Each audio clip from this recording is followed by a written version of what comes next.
Good afternoon, and welcome to today's segment of our Get Together. I am Dr. Maya Bird Stewart, Chair of the School of Business for Atlantis University, and today I have with me my esteemed colleague, Juan Cruz, Vice President of Atlantis University. We take this opportunity to thank you for joining in with us on this afternoon. We know that there are other places that you could have been, but you've decided to join us. And so this evening, we take the opportunity to just have discussions about very important topics we know that affect our students, our faculty, our staff, and you, potential students for or participants of Atlantis University. And so, Juan, I will now, without further ado, allow us to begin the conversation. First, allow you to tell us a little about you and your role at Atlantis University, and we can then just kind of jump in there and start conversations and really start addressing some of the topics that are really germane to our audience. It is a pleasure. In Atlantis University, it's been a part of my life for the last 14 years. And I am currently the vice president and also responsible for all of our admissions in both of our campuses. So it's been a very rewarding experience working with young people, as you know. Yes. One of the most fulfilling experience that we have is that we help others so they can build their future, and our education is the vehicle that they use to get to where they want to get as far as their career and success in their personal and professional lives. And so with Atlantis University, we have effectively gone through all the changes that have affected all of us in all sectors of industries, because the commonality right now is actually the pandemic and how we're dealing and how we're working and how this is affecting us. So we can discuss different topics as far as what is it, what we have done, how these affect us, how we prepare, and which I think is very important for our audience, because they definitely want to know. This is an important topic for them too. And so before we particularly start to talk about Atlantis University, just from a global standpoint, right? And even if we bring it national, what are some of the changes and that companies have had to implement? What do we know that are some of the impacts as it relates to organizations, both profit and nonprofit, and even our governments, and I can speak to that. But what are some of the major changes that companies have had to implement that we know will impact our students as it relates to placement, as it relates to hiring, as it relates to just regular opportunities once they leave Atlantis University? I think that the pandemic, as a challenge, being something so unexpected, propelled companies. Many of them reacted because it's unprecedented in our lifetime. And so for me, when I look at the challenges that we have in all kinds of industries, the first thing that we had to do was to recognize and acknowledge the change and to prepare. And as we learn more and more, we adapted. We're talking about companies who were forced to essentially shut down, and the only way that they could stay in business was to continue to be productive. That means they have to send their employees home, work for home, which in itself brought additional challenges as far as the supervision. How do you maintain that line of effective communication so you maintain your productivity, your efficiency?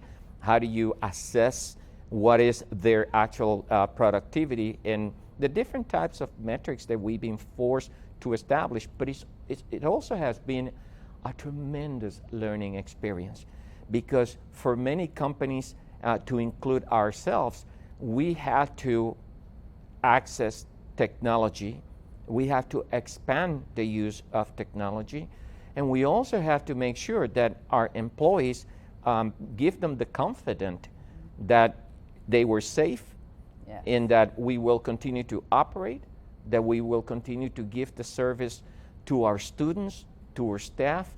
And when you look at the continued process and progress that we have been able to do, it shows also the commitment that we have. So companies have gone through tremendous challenges, but I'm a firm believer on the American ingenuity. Yes. I really am.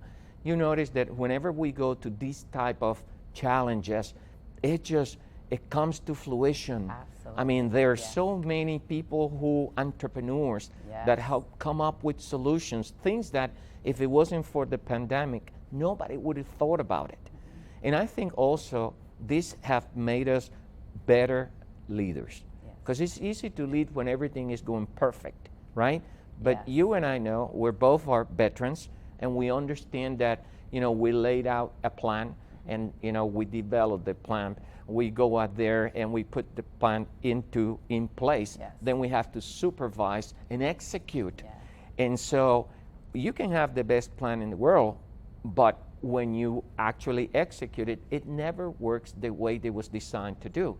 So at that point, we have to make adjustments. Absolutely. We have to be flexible. creative. Yes. Flexibility. Yes. Flexibility is key, and I have to say, as a business consultant, when we talk about technology, right, as a result of COVID-19, I think has been pushed to an all-time high from the standpoint of the ability to continue to operate and to be productive. I think about when we first went online, really just went virtual in all of our courses, and we had all of our classes online and on campus that was using the technology, and that presented challenges, right? Because we were ready, right, but not at the COVID-19 level. There is a difference.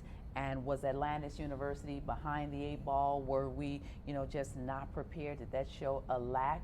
Absolutely not. My colleagues that work for major corporations, that lead departments of major corporations, my colleagues that run small businesses, they face the same challenges that we faced here at Atlantis University. So it was universal. It was universal, and it spoke to how all of us, right, from a business standpoint, how all of us, from the standpoint of being ready and being flexible, right, getting ready and being flexible. We have to be flexible. We have to be creative. And technology in itself brought another set of challenges. Yes. Because now, keep this in mind, as an institution and as a business, we were also competing against other institutions. Absolutely. And other businesses. Yes. Who are trying to get access to the. Yes. Same resources. Yes. That. Yes. We have. Absolutely. And as you remember, when everybody went online, there were a lot of failures. Mm-hmm. Because not only the systems were not able to absorb all of the new customers that. Yes. They have. Yes. But at the same time, the load was so great. Yes. That they themselves were not prepared. Yes. So we had to adapt technology, we had to adapt processes, we have to be creative to go into tapping into our employees, and making sure that all of that creativity that they have come into place, and we launch forward. I think we also had a tremendous advantage over other institutions when it came to the transition of going from on campus to 100% online. And that's the fact that we have been doing that for over. Absolutely. A decade. Absolutely. And so. Absolutely. The transition was smooth. Yes. Because we have the classes ready. Absolutely. We have the online or the platforms set up for the students. Yes. So it was in there. Yes. However, we had to expand it. Yes. And make sure we have the extra access to accommodate all. Yes. Of the students. And remember, we also face another big challenge, international students. Yes. As you know. Yes. We have a very nice core of international. Absolutely. Students. Absolutely. And those students are here and by law required to be in campus. Class, yeah. So we also have to work in tandem with all the other different government agencies, ICE, USCIS, the State Department, CVIS, to make sure that while we're doing all these changes, that we're also in compliance. Yes. not only with our accreditation body, Absolutely. with all the other Yes. Department of Education if regulations. So it presented a challenge, but I think all of this, what it has done is that it made us better. Absolutely. It actually forced us to rethink because, we get accustomed to doing things in a particular way. And as you know, implementing changes are always difficult in any company. Absolutely. But I think in some ways, the actual pandemic helped us because people understood that in order for us to continue to operate, to give the services that we needed to our community, we had to implement changes that were going to take us out of the comfort zone. Absolutely. A lot of our employees have never worked from home. And keep this in mind, a lot of our employees have young children Yes. themselves. Yes. Now they have their kids at home. Yes. What am I going to do Yes. with this? Yes. And so this was a challenge for our employees.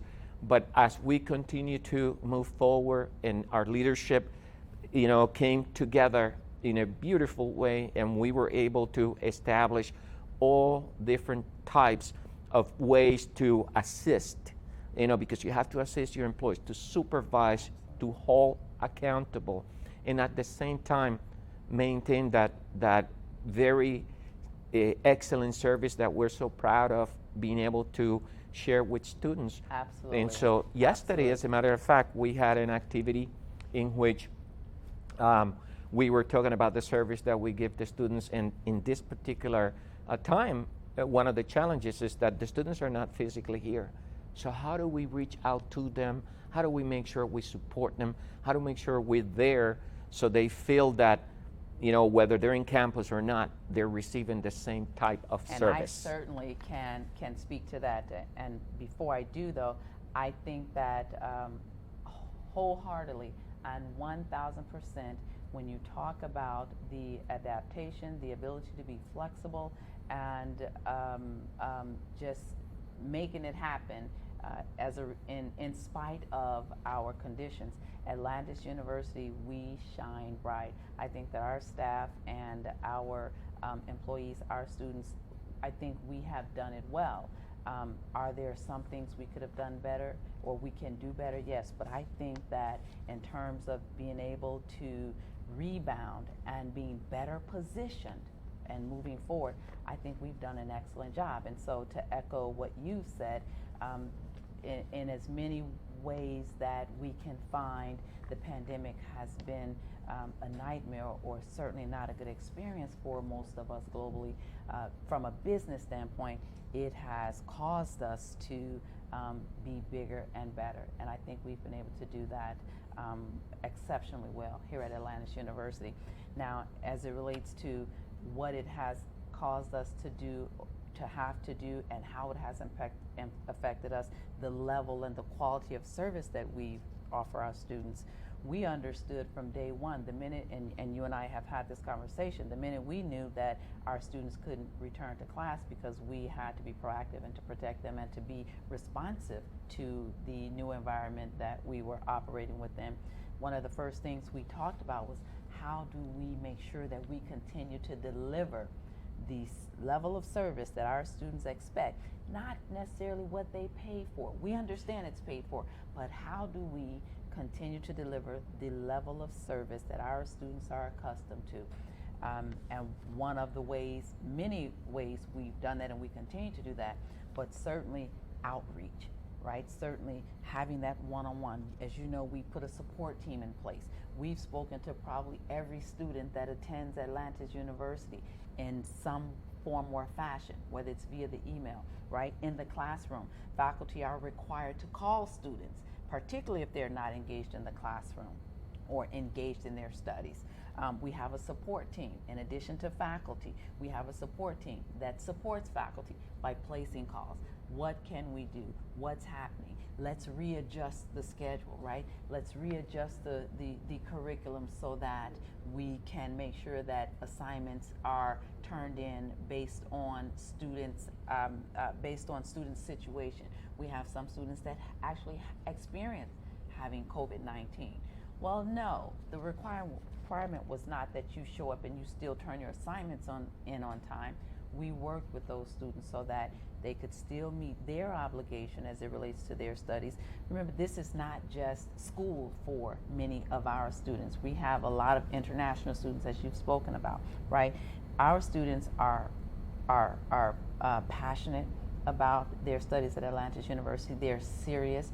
They're looking for better opportunities. And so whether you're from Uruguay, whether you're from Colombia, whether you're from Puerto Rico, or whether you're from Fort Lauderdale or Miami, our students are passionate about their goals and their desires. That's something, if you remember during many of our meetings, we've talked about. Hey, let's look at what they are here for. Let's make sure we're able to continue to help them in meeting those goals and those needs. It's been a challenge, it continues to be, but our staff and our faculty, those that are what we say on the ground, right? Those that are in the classroom, our faculty have been and continue to be stellar partners with us, and making sure our students are the impact of COVID does not that they don't feel it in as much as we're able to prevent that. To that point, I believe that having the technology and having all these resources is really important to us, but there is a human aspect that is behind that technology, that is that what makes it successful, and a lot of that have to do with the commitment that we have from our staff, from our teachers, management, from everyone. So that dedication to make sure that we are present, accounted for, and that we provide the service that we have promised to deliver to our students, I think that's what sets the difference. That's what makes us different from many other institutions. As you know, an institution can offer the same levels of education, the same degrees. And I think that, as always, what makes a difference is the service that we provide. Absolutely. You know, when you buy an inexpensive car, normally what you expect is to get poor service. You know, when you buy a very expensive car, one of the things that you expect is great service, because you're not paying just for the technology or the car. You're paying for that service that when you need it, they're going to be there. And we like to think that we are that we provide that service. We are the Range Rover. There you go. We are the Maserati. Absolutely, and that's how we need to view what we do. We want to go beyond what the actual expectation is. You know, I talk to a lot of students, and many of their comments is always, wow, you know, I spent 2 years in a school, I never got a call, you know, unless I was in trouble. But yet you talk about the student support group, how they are constantly reaching out to our student population, asking them, hey, you need help, what can we do? If they're having any kind of academic, finance, personal aspects, having that contact with them, establish that human relationship that I think in so many ways make us unique. Because I have worked for other institutions, and that level of close work with the students, I like to think that in many respects is unique to what we do. And I proudly tell people, you know, our service is really what makes us different. Absolutely. I agree. We have some great professors, and our academics, excellent, and you've been part of it for many, many years. You're now in charge of it. And you know, we have some extremely well-prepared professional professors. So our faculty, I'm very proud of it. But you know, what makes the faculty different than others is what service, what level of service they offer to our students, and also preparation. Absolutely. And so, you know, I like that we're having this conversation. I like that we're talking to our audience. I like the fact that we're able to speak our truths as it relates to Atlantis University. Listen, we are transparent. We're open. We want for our audience to know about Atlantis University. We want to share with you our struggles, and we also want to let you know that we are triumphant, right? We have, again, I say we have done an excellent job of not conforming but transforming as a result of our conditions, as a result of our environment today. And so then that leads me to have us talk about where we are today and where we plan to be in the near future in terms of bringing our students back to class, what that will look like, what that will feel like, how that will impact our communities that we serve, our faculty, and our staff. And so what is your, where are we at and as it relates to that one? Very good question. And I think that when you talk to students and you ask the question of whether they want to take classes physically in campus or they want to take distance education online, you know, not every student is a good candidate to take online classes. Yes. And others like the convenience and they don't really want to be in a classroom setting. And so when we go through this emergency operating plan that we are forced literally to have all of our classes online, I'm sure you receive complaints of students says, oh, you know, I want to be in the classroom because of the experience. Yes. And again, everyone feels differently and everyone is not a candidate. That's why we offer both choices. And so the truth is that we have been preparing to return to class for a while now. And in fact, our staff is already working from the campus, and we have done it not complete to move everything at once, but what we have done is that we have doing it by phases. Yes. And what that has enabled to do is to make sure that the plan that we put in place to keep our place of work safe and secure for our employees, it gives us an opportunity to evaluate it. It gives us an opportunity to see what works, what doesn't work, what are the internal and external threats, what is the actual strength of the plan, what are the weaknesses that we have of the plan. And that has allowed us to go ahead and review and make changes to it. And so right now we're dealing with the fact that the majority of the schools in the United States across the nation, many of the schools have already started classes in campus. We thought about it and we delay it a little bit. And part of the reason was, and I have answered this to other people, is that it will be a good idea to see you know, what's going on with other schools, especially very large universities, how they are dealing, what are they learning without us necessarily going through the pain. And so this way, best you know, practices, absolutely. Best practices. Correct. To And so we have a plan in place, but as we continue to look and watch and observe what other universities and institutions are doing, that is also helping us because it's helping us create a safer plan for our students. So as we work right now, it is our intention, if everything works the way that we feel it will work out, to bring our students in campus by October 26th, which is actually our next class start.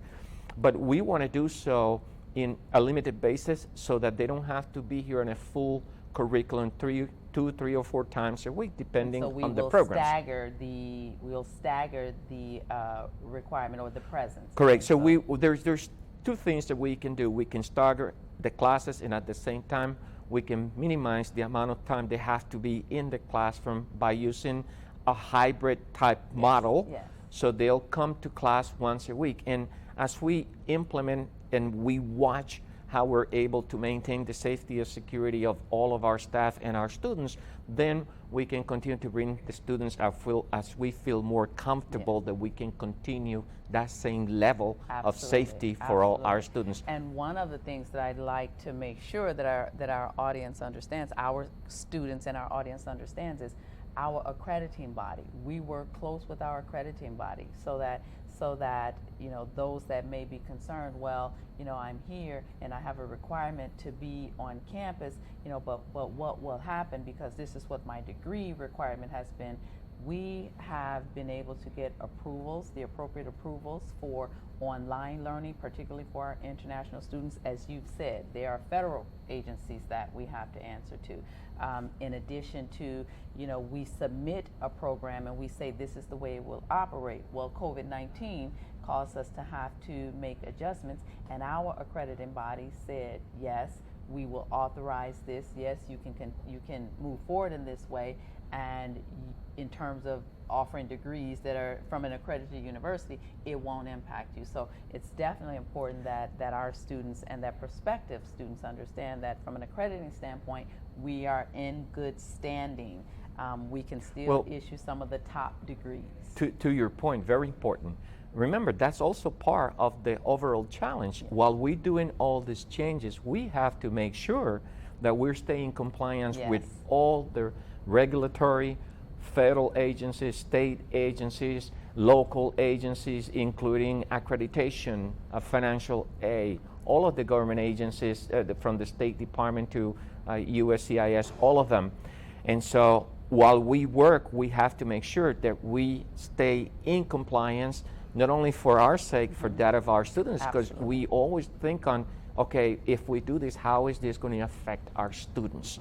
So we got to make sure that we stay in compliance, they stay in compliance, so they don't have an issue, in particular with our international population, because when you mention about the plan, well, the institution had to submit a plan to the U.S. immigration as to how we were going to operate and where our students are going to be at, our international students, and make sure that those students continue their education to maintain their status so they can remain in the country legally. And so again, making sure that we stay in compliance is the number one priority, because if we're not doing that, then we're doing a disservice not only to our community, our staff, but also our students. And when you go into building a plan like this, there are so many factors that you have to take into consideration to make sure that you have the best plan that you can possibly submit. And that means taking a look at what other institutions in industry, not just us, what are they doing to protect their employees, to protect, how do they safely from, sanitized stations, making sure that the students as well as the employees understand how to stay safe, wear your mask. And these are, part of the new norm that we are operating, but regardless of how well thought out our plan is, the bottom line is 100% dependent on all of our staff, all our employees, and every stakeholder from Atlantis University to do their part, because it really, the responsibility lies with each individual. We're right now keeping our safe distance, and that's the reason why we're not wearing a mask. But throughout the day, you work to the facility, everybody wears a mask. Everybody is respectful and is polite, and we make sure that we keep each other safe. And so when we take into account making a plan, we also have to make sure that people adhere and oblige to the plan so that it actually gives us the results that we want. Absolutely. One thing that also is that I don't think that none of us have not been touched in some way by this pandemic. I personally know people who unfortunately have lost their life. And we have family members, we have staff that unfortunately throughout the time also became infected with the virus, and so they became patients. Luckily for us, all of them have recovered, and that's really excellent. And so we have to understand that this is a situation that is truly unprecedented for us, and how we handle it a lot of times is trying to use, as you mentioned before, best practices.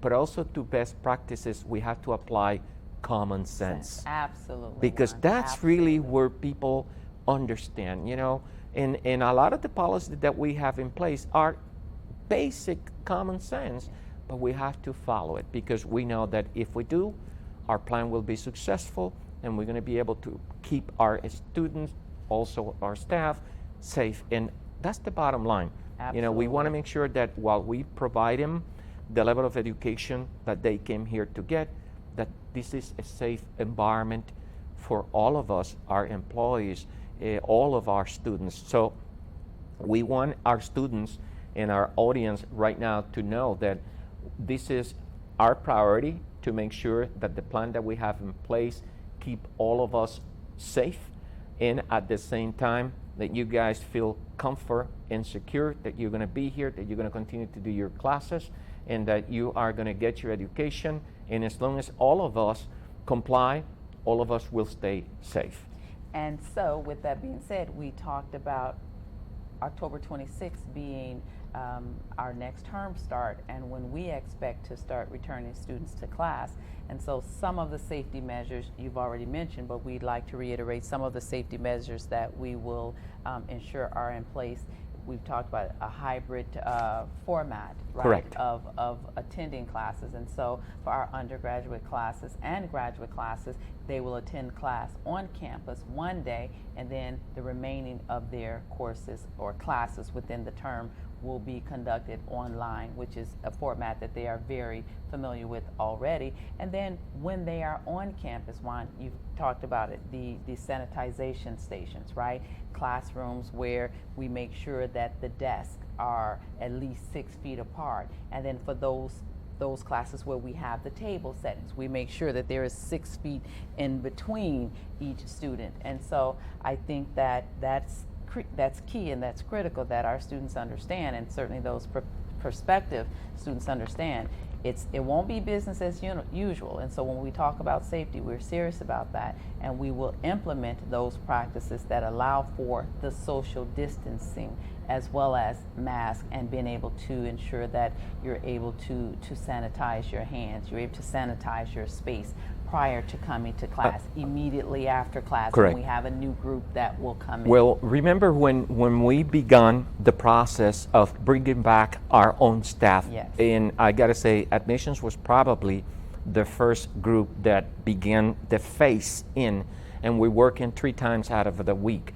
One of the things that we did, we gave every single staff via email instructions Absolutely. as to when you come to campus, these are the guidelines that you have to follow.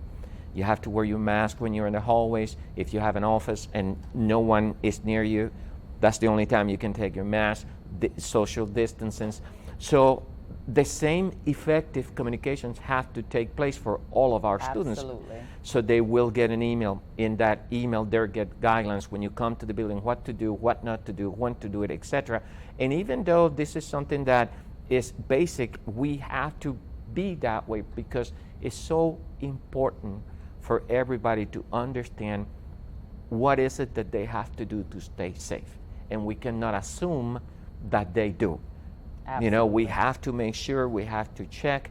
And so the same way that we did it for our staff, which kind of have given us sort of a lab to look and to evaluate and determine, hey, these rules really work, Yes. This is excellent.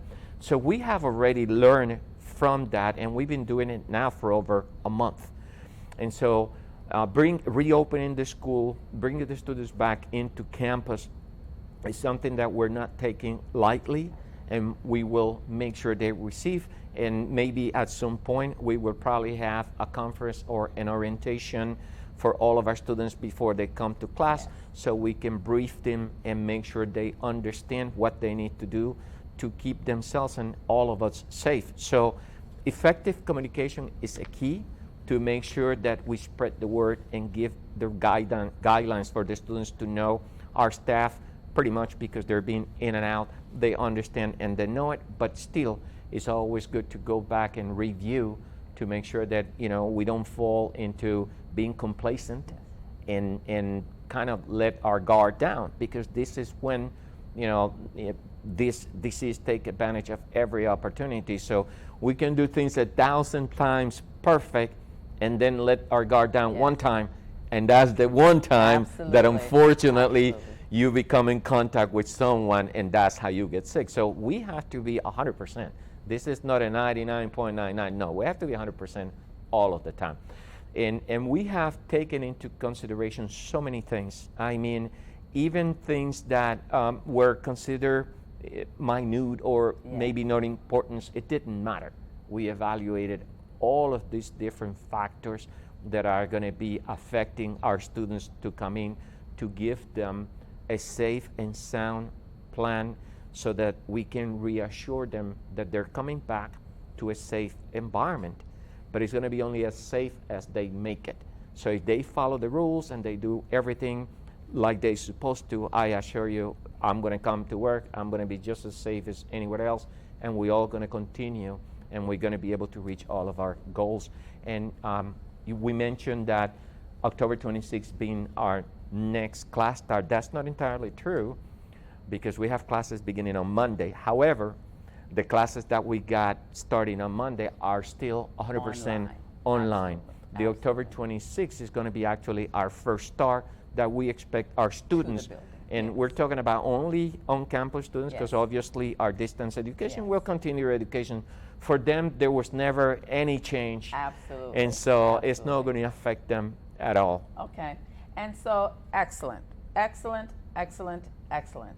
I think that we've accomplished what we set out to do by way of our discussions. And so we've talked about some of the challenges that we know companies have experienced. We've talked about how we feel that Atlantis University has done an excellent job in being responsive to conditions and to our communities, which includes our student, our faculty, our staff.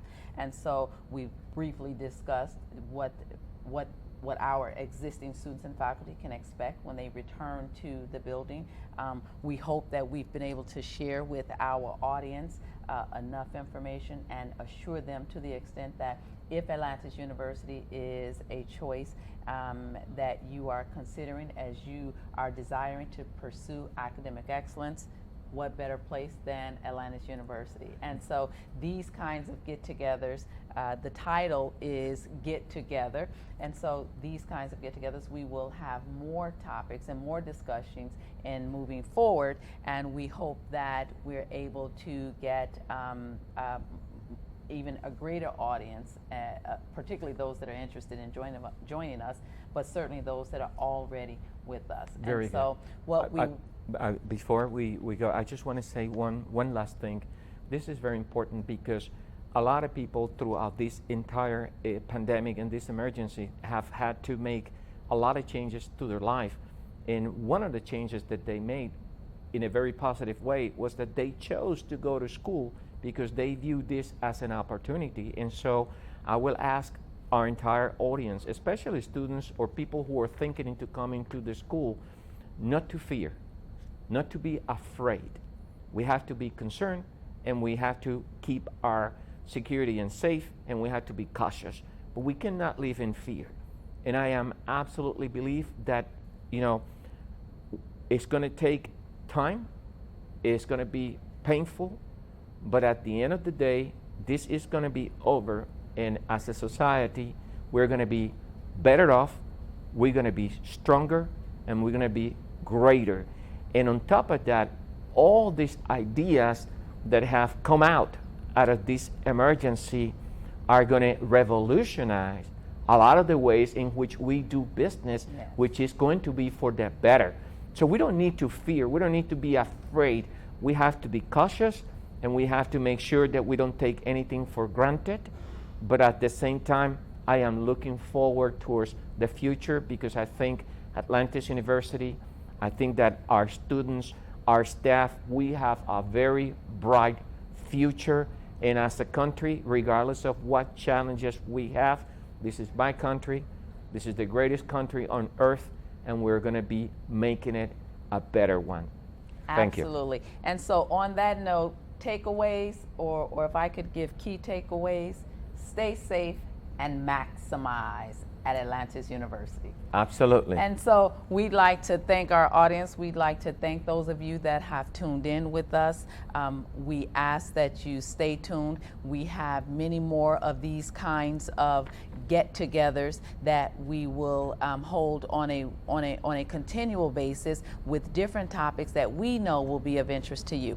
And so with that, Juan, thank you so much. Thank you. It's always a pleasure to have conversations with you. It's always a pleasure to engage in those kinds of discussions where hopefully we are lending and aiding our audiences and if nothing else. Remember, right? we're educators. Absolutely. It never stops. Absolutely. And so every time we have an excuse to sit down and have a conversation, love it. Love Absolutely. it. And Thank so you. on that note, Juan, thank you. And to our audience, again, thank you for choosing Atlantis University. To our existing students, thank you. To our faculty that give us everything that you have in terms of being in the classroom, in terms of your commitment to Atlantis University. And we're here. We want to continue to support you. We want to continue to support our community. And we extend a welcome and a hearty, a heartfelt, should I say, welcome to those that would be interested in joining us here at Atlantis University. And so on that note, salud. Thank you.